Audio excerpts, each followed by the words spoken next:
Hey guys, welcome to episode 20 of Short Bits by Shorty. First one in the GI series, special edition calculation series. Since these are my last videos of doing Short Bits by Shorty, I have a special message for you on episode 23, minute 23. Check it out, even if you're not watching the whole video, just check out this short message I have for you. It's my last message on my last video, probably, for Short Bits by Shorty. It's a thank you and a farewell. Not like that, but a thank you. Okay, let's get started. So question number 1. How does AB's current weight compare to his usual body weight and ideal body weight? Okay, so from slide 4, we know that his usual body weight, which is 6 months ago, was 88 kilos. His actual body weight, which is what he's on, his weight right now, on admission, is 75 kilos. So let's see. So we're going to calculate his IBW. Let's see. So he's male, so that's 50 kilograms plus 2.3 inches times 2.3 times inches above 5 feet. So how tall is this dude? Let's see. He is 6'1". So he's 6'1". Wow, that's a foot taller than me. Oh, 6 foot, yeah, 6'1".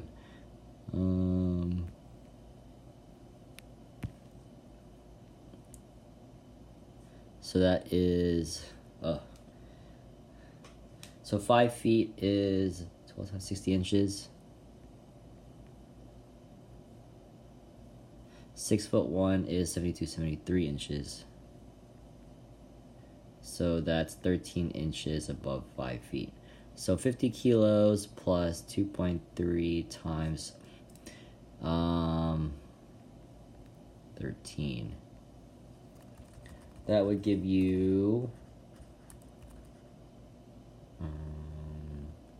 let's see, 50 plus 2.13, 80 kilos. So his ideal body weight is 80 kilos. So we're going to see how his current weight, or his actual body weight, compares to his usual body weight and his total body weight. So his total, and his IBW, sorry. So his current weight, which is his ABW,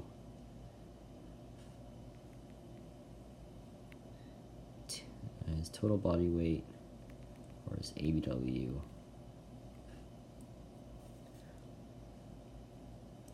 is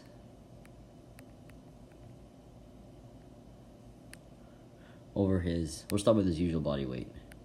So it's 75 kilos over 80, usual body weight is 88 kilos. That gives you 0.85, which is 85%. So his total body weight is 85% of his usual body weight. And what about his ideal body weight? So his total body weight, or his actual body weight divided by his ideal body weight. His total body weight is 75 again. Ideal body weight's 80 kilos. That is 94% of, so his total body weight, his actual body weight is 94% of his ideal body weight. So now let's compare weight loss to the time period of weight loss. For this patient, AB, he was originally 6 months ago 88 kilos. Now, how much did he change from 6 months ago until now? He's 75 kilos now.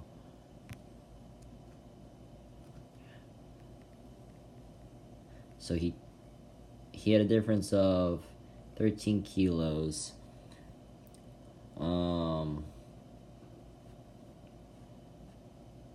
So 13 divided by his initial gives you a 14.8% weight loss over 6 months. So for loss or gain, I don't think you have to do this calculation, but it's just to illustrate significance of weight loss.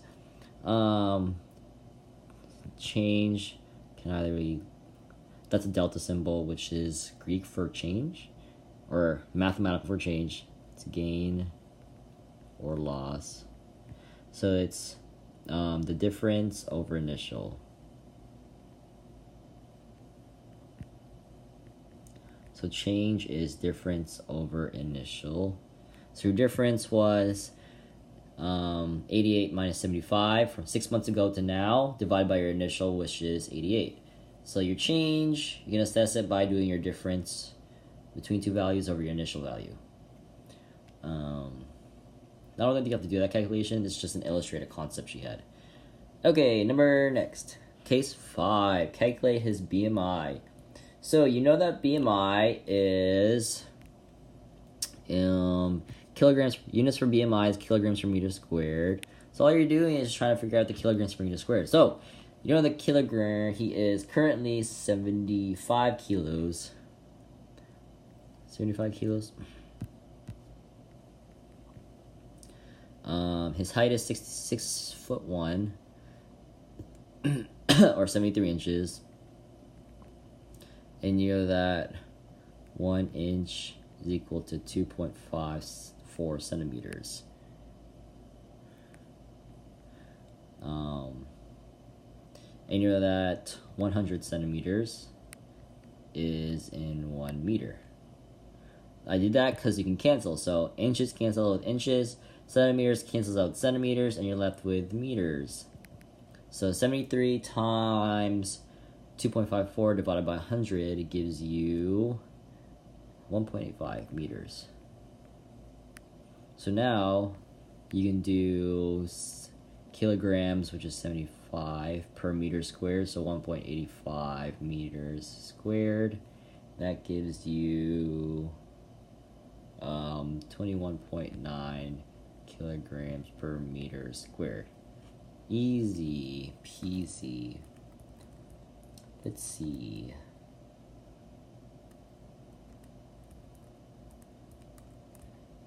Okay, so now we're going to calculate AB's total energy expenditure.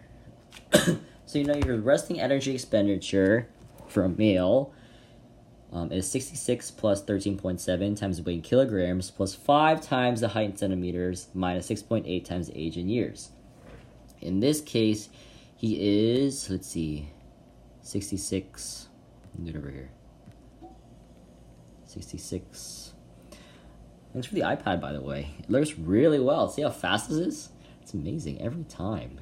66 plus 13.7. He is 75 kilos. Plus 5 times 185 centimeters. No. Yeah, 185. Let's do that. Yeah, 185 centimeters.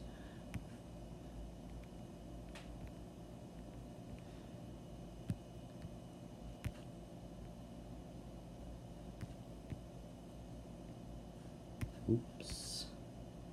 185 centimeters minus 6.8. How old is this dude? 55? 55 years. So 66 plus 13.7 times 75 plus 5 times 185 minus 6.8 times 55. So that gives you 1645.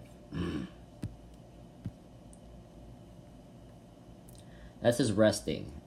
So now how do you get his total? Because you're not resting all day. You're resting plus you're being active. So let's see. According to the chart, okay, hold on. First things first.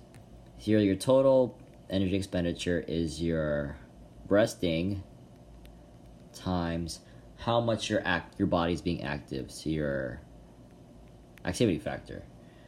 Makes sense. Because resting, you're going to compound that by how active you are, gives you your total every day.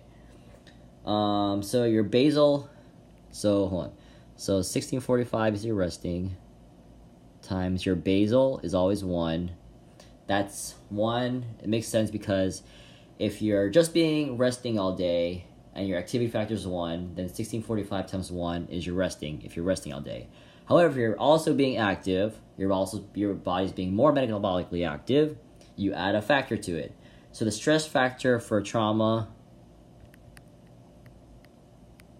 and non-ambulatory activity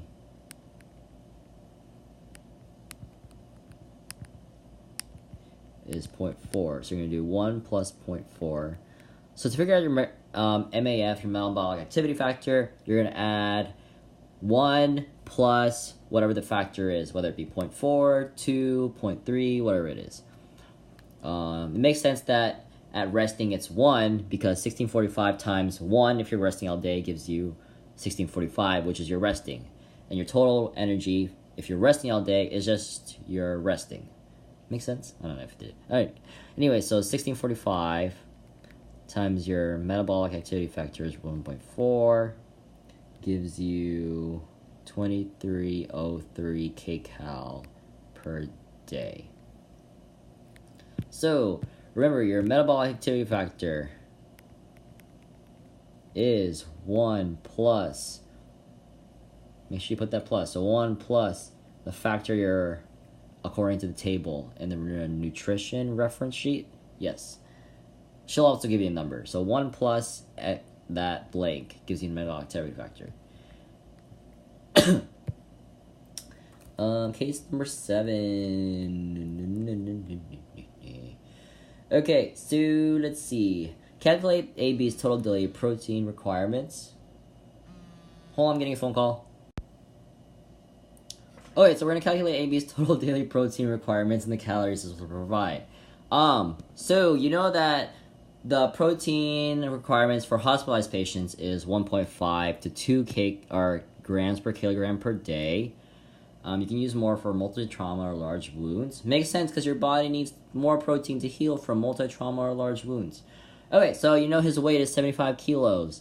So let's use the max protein requirements. So 2 grams per kg per day. He's 75 kg.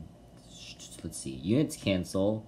Kilograms cancel to give you grams per day. So 2 times 75 is 150 grams of protein per day. How many kcals of protein is that? Or how many calories from protein do you get from 150? So you know that proteins contribute. Proteins give you 4 kcal per gram of protein. So if you know you get 4 kcal per gram of protein, you have 50 grams of protein per day. Then you cancel the units of grams and grams. You get the units of kcal per day. You get 600 kcals from protein. That was redundant. You get 600 kcals per day from protein. Number 8. Calculate non-protein caloric needs for AB. Let's see. So you know that the total calories minus the protein calories gives you the non-protein calories. This can also be expressed as your TEE, which is your total energy expenditure, or how many total calories are you using per day, minus your protein equals your non-protein calories. So you know your TEE. So your non-protein caloric needs can be calculated by your TEE minus protein. You know your TEE earlier was 2303 kcal per day.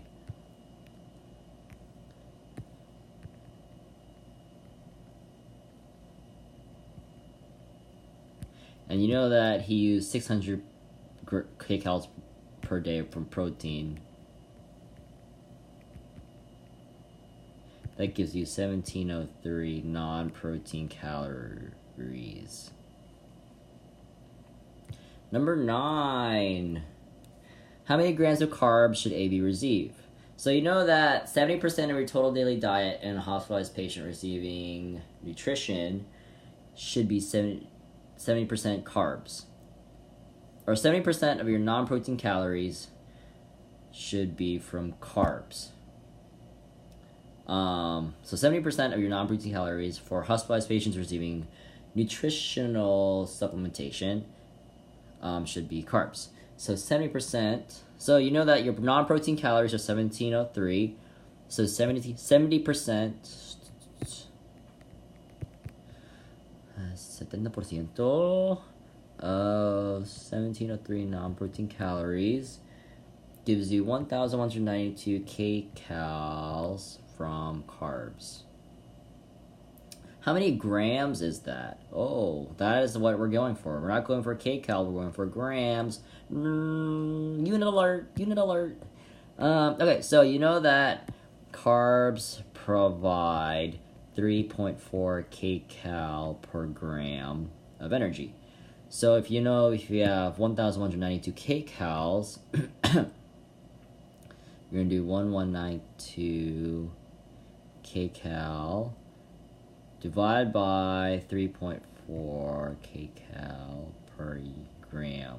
Why do we do that? So the units can cancel out. I like math because it's just like a puzzle. Puzzles are like games. I like games. See me at video games. So remember, when you divide, you switch units. So 1192 kcal times 3.4 kcal per 1 gram. Units cancel, the kcals cancel to give you grams. That gives you, so 1192 divided by 3.4, that gives you 351 grams of carbs, which is what you're looking for, grams. Next question, how many mils of 20% lipids should AB receive?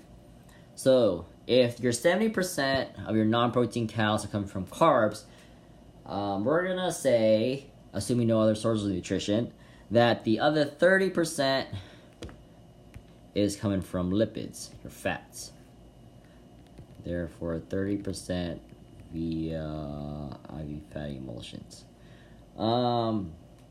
So 30% of your non-protein calories, you remember your non-protein cal was 1703.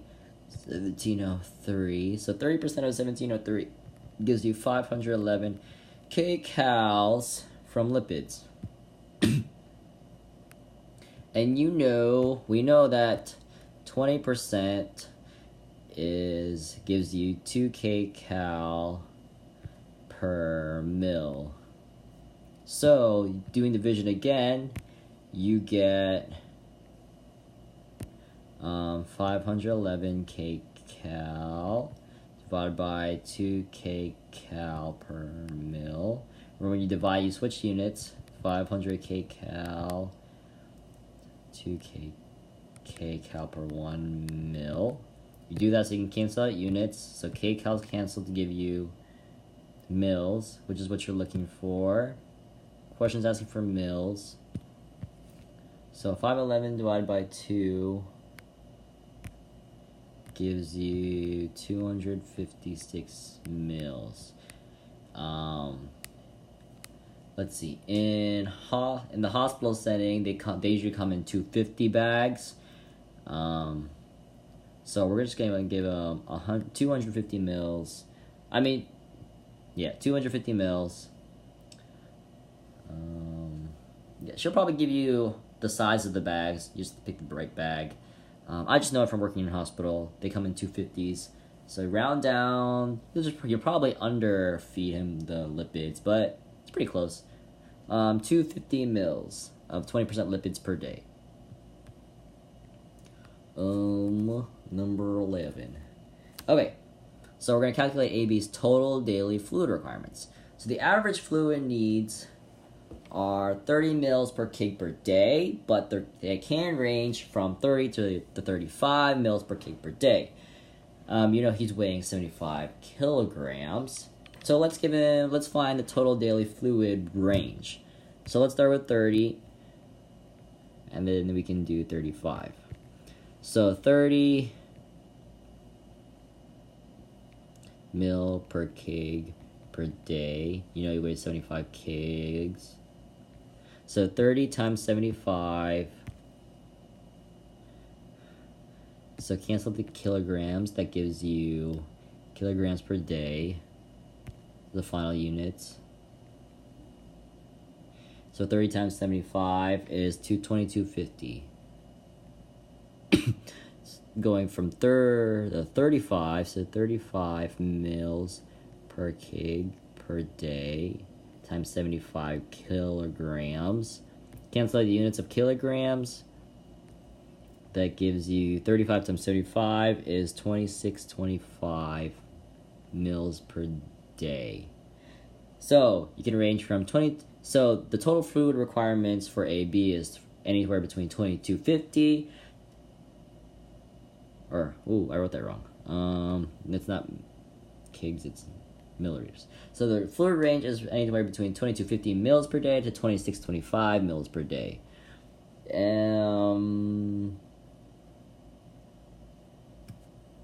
That was straight. Oh, yeah, and we got that from the nutrition sheet. So, he's 55, right? Did I say how old is this dude?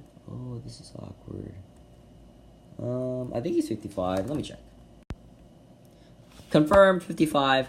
So, we use 30 to 35 because he's in this range of 18 to 65. So we're going to use 30 to 35 mils per kg per day. That's why we use that. If he was, for example, 80 years old, you would use this, meaning he need 25 to 30 mils per kg per day. But since he's 55, you can use the age range 18 to 65, which gives you 30 to 35 mils per kg per day. Okay, alright. Number 12. Okay. So, how do we figure out how many milliequivalents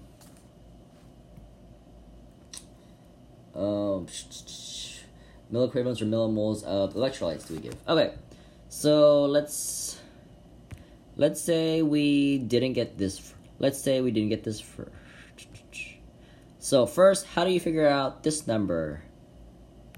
Or how do you figure out the range? If you have to find the range. Okay, so if you look in the nutrition sheet, the reference sheet, so sodium, I'll give you the example. I'll just do the first three for you. So sodium, it's 1.14 to 1.43 milliequivalents per kg per day. So he's how big is he? 75 kgs. So 1.14 times 75 kgs all the way to 1.43 times 75 kgs. That gives you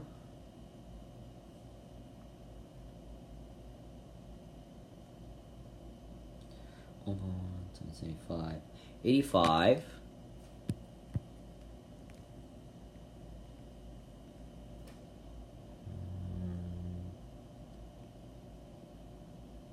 And then 1.43 times 75 gives you 107. Which matches because 85,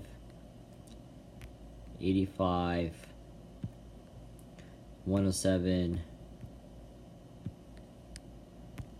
107. So let's try out with phosphorus, for example. Everything's pretty much the same. Same way to do it. I'm just showing you a few examples.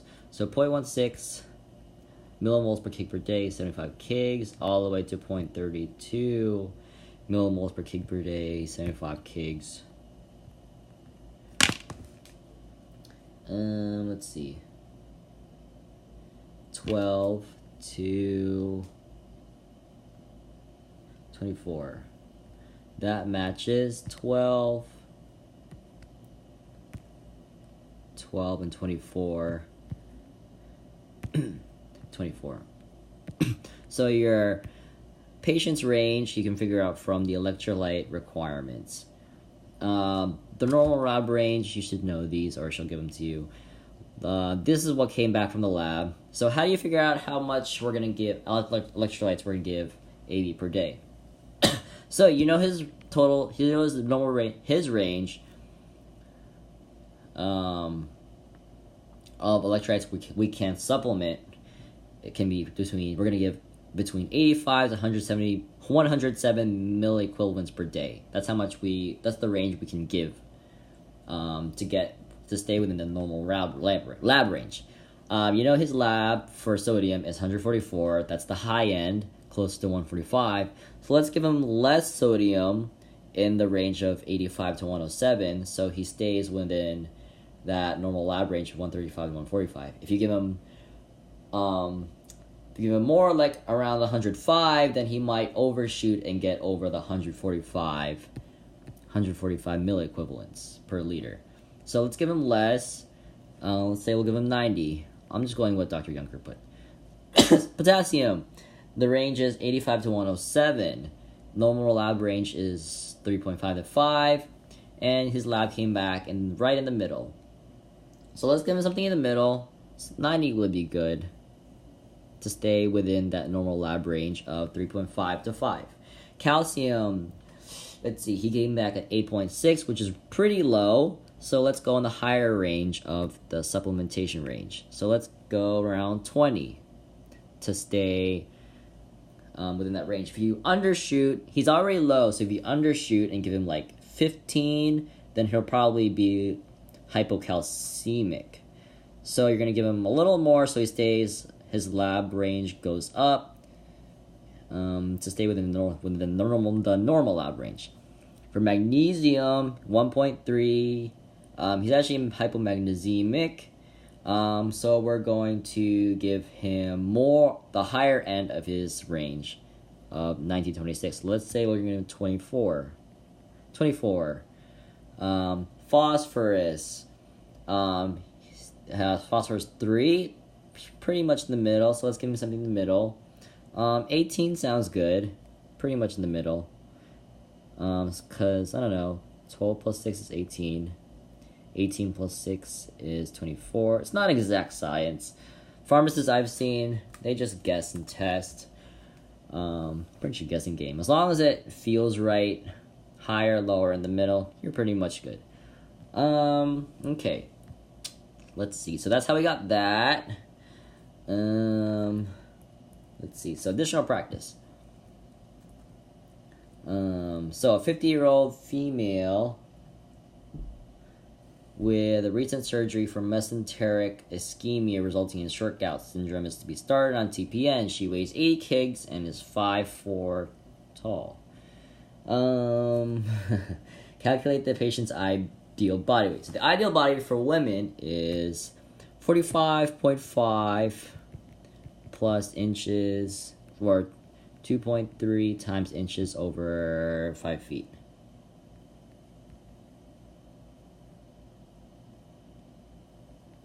So 45.5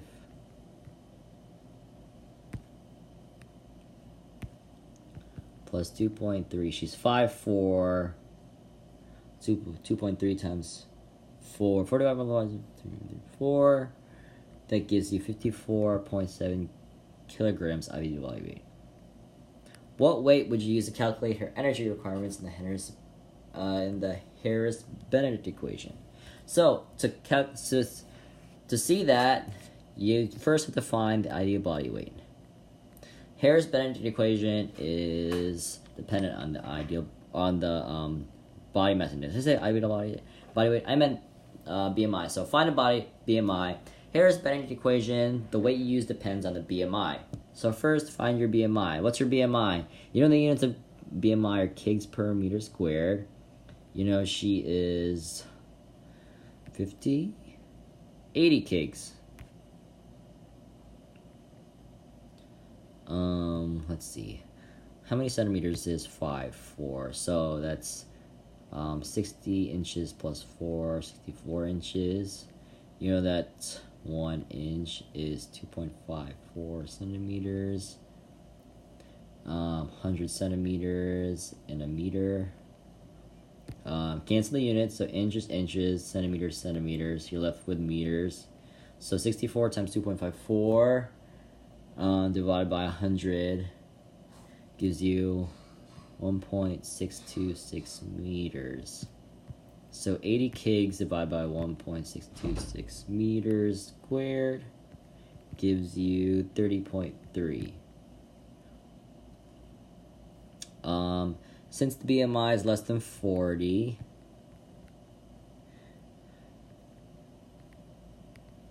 use her actual body weight.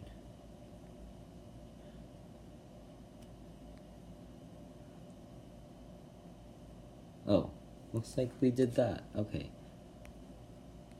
Check.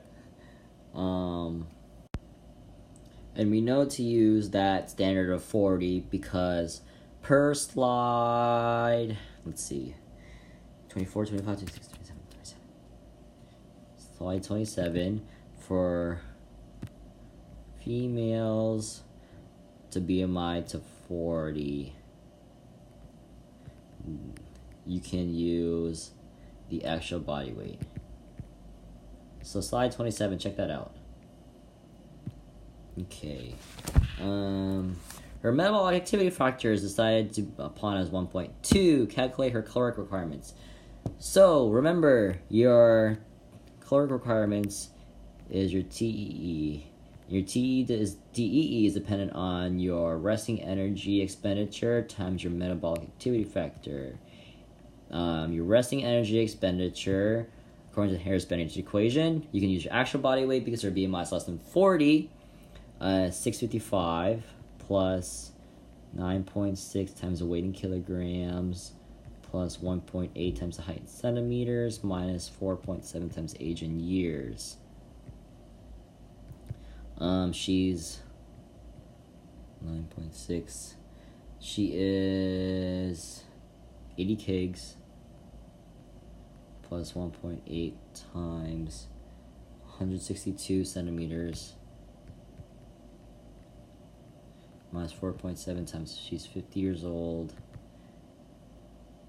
1480. So now you can do 1480, which is resting energy expenditure, times your metabolic activity factor, which is 1.2, gives you 1776. Very patriotic. America per day. Oh, look, red, white, and blue. I didn't realize. Wow, that is subconscious. Okay. Let's see. Her protein requirement. How many more questions do I have? Oh, God, why is this a lot? Her protein requirement is 1.3 kgs per grams per kg per day. Calculate the number of grams of amino acids that should be given daily in the TPN and how many calories that will provide. Okay, so you know she's 80 kgs. Easy. Let's just cancel units. All this is really is just canceling units. If you know how to cancel units, you know how to do the exam. Honestly, it's just a guessing test if you know how to cancel out units. 183 kgs per grams per kg per day. 80 kgs. That works because units cancel. That gives you the units. Final units is a grams per day. 104. So you know that from proteins provide 4 kcals per gram. So let's see. 4 kcals. Remember, cancel units. 4 kcals per gram. Times 104 grams per day. Cancel out the grams, gives you kcals. That gives you 61456. Oh, looks like he rounded to 100. Yeah, looks like she rounded to 100 grams. So we're gonna do 100. So 4 times 100 gives you 400 kcals per day. And the answer key, she rounded to 100, so I'll round to 100. You get the same math though. 4 times 100 grams gives you 400 kcals per day. Remember to cancel your units. Calculate the amount of dextrose that she should receive as calories in grams. Let's see. Okay. So remember your non-protein so your total energy expenditure is your protein calories plus your non-protein calories.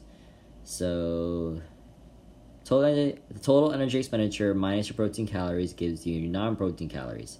You know that from earlier, your total energy expenditure is 1776. America, 1776. 1776 minus your protein calories. Remember, you calculate your protein calories to be 400 kcals per day. So that's 1376 kcal per day. You know that dextrose provides 3.4 kcals per day. Oh wait, hold on. Scratch that. I'm not calculating. I need grams. Scratch that. Oh, that was awkward. Okay. Ooh. Saved by the bell. Okay, so you know that 70% of your non-protein calories comes from dextrose or your carbs. So that means this is your non-protein calories, 1376. So 70% of your non-protein calories, which is 1376, gives you 964 calories as dextrose. 964 calories from dextrose. So how many grams is that? So if you have 964 calories from dextrose, so now you do 964 calories.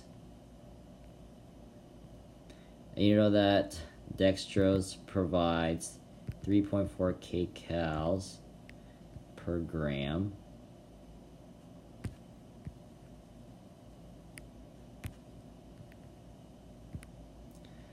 So you're just going to divide by 3.4 kcal per gram. That works because when you divide, you switch units. So 964 kcals times 3.4 kcals, 1 gram. Cancel the kcals, gives you grams. So how many grams of dextrose is that? 964 divided by 3.4 gives you 283 grams from dextrose. Okay. Calculate the amount of intralipid the patient should receive. So, you know that if 70% of your non-protein calories are from dextrose, that means 30% of your non-protein calories are from lipids. So, let's see. So 30% of your non-protein calories, which is 1376. So 30% of 1376 gives you 412 kcals per day. How many grams is that? So let's say, according to the answer key, she's receiving 20% IV fatty emulsion. So that provides you with 2 kcals per milliliter. Therefore, she has 412 kcals divided by 2 kcal per mil. That works out. Because when you divide, you switch units. 412 kcal times 2 kcal, 1 milliliters. Units cancel, kcals cancel, leaving you with milliliters. So 412 divided by 2 is 206. 206. 206 milliliters. Calculate the volume. Okay. So, let's see. Calculate the volume of fluid the patient should receive. So, if you saw earlier, the fluid for a 50-year-old is 30 to 35 mils per kg per day. So 30 to 35. Yeah, 50. So 30 to 35.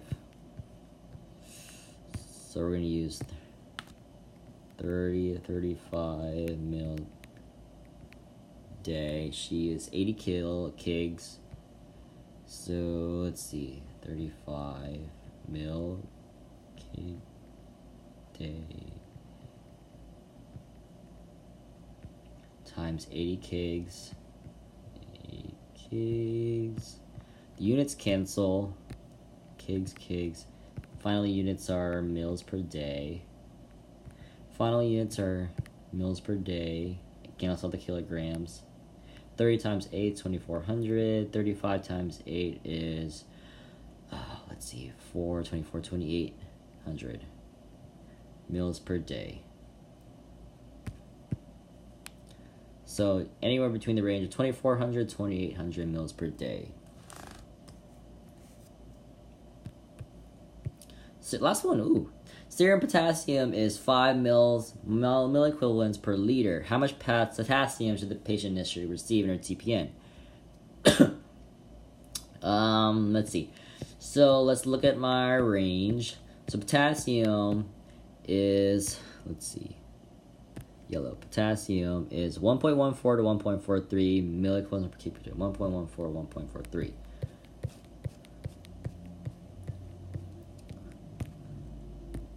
One point 1.43 kg per day.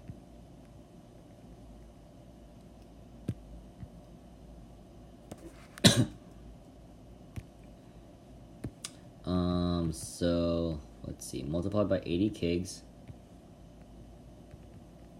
Units cancel, kgs. Final units, mils equivalents. So 80 times 1.14 gives you 91 mill equivalents per day. 1.43 times 80 is 114 mill equivalents per day. Her potassium is the upper range. So your normal potassium is 3.5 to 5 at the higher end. So let's give her less. So let's see. We can give her anywhere between 91 and 114. 100? Or yeah, so we're gonna go lower. So she didn't give a numerical answer, but conceptually you would go lower. So use lower end potassium supplementation.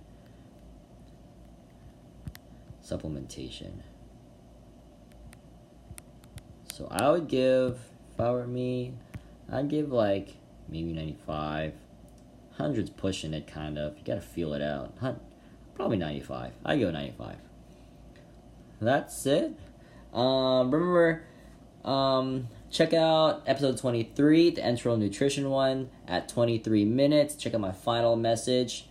My thank you for watching Short Bits by Shorty. If you have any feedback, as always, feel free to subscribe, or also subscribe, but leave feedback at polev.com/CHRISTIANRUI629. Cool, good luck with the exam.